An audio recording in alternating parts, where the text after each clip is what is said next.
All right, we're talking about lobbying with David Wenhold of the American League of Lobbyists. He's the president. Staten Island, New York. Michael on the Republican line. You're the first phone call. Go ahead. Thank you very much. Good morning. Thank you for C-SPAN. I wanted to talk about to Mr. Weingold in regards about how the democracy has changed in America to where lobbyists have, in my opinion, really taken over Washington, where you have so many lobbyists, how much there's outnumbered the spending that private citizens in America spend on campaigns, and also in regards to how many lobbyists. There's about 39 lobbyists for every one House of Representatives and Senator in the U.S. Also about the revolving door, to which you have, like for example, the chief of staff of the Treasury Secretary is a former lobbyist for Goldman Sachs, and actually helped to lobby against the law that then Senator Obama actually tried to pass about executive pay. I just don't see how we can actually have a democracy that Americans can actually thrive in when you have so many other special interests that always represent big government, major corporations, big companies, instead of the actual small interests of the average private citizen in America. David Wenhold. Well, that's a great question because I think, first of all, I believe that every American should be a lobbyist. I believe that you should be your own advocate because the government's doing something to you or for you every day.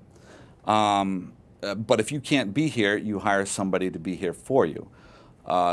And it's really interesting that people say special interest because every interest is special. It depends on, and the president from members of Congress will always say, well, those special interest groups.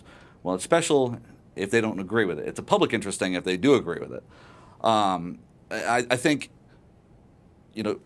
lobbying is so important. It was put in the First Amendment, the right to petition the government for redress of grievances. It is so important part of our democracy, but I think the American people need to take charge and accountability because I always hear, well, the lobbyists are doing this, the lobbyists are doing this.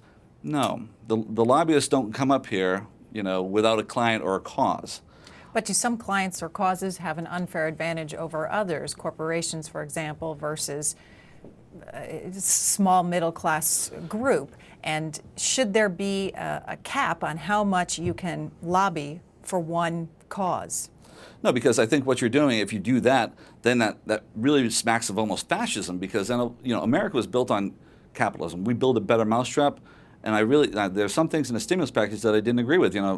Companies are not too big to fail. If they fail, then somebody else comes and picks up the pieces.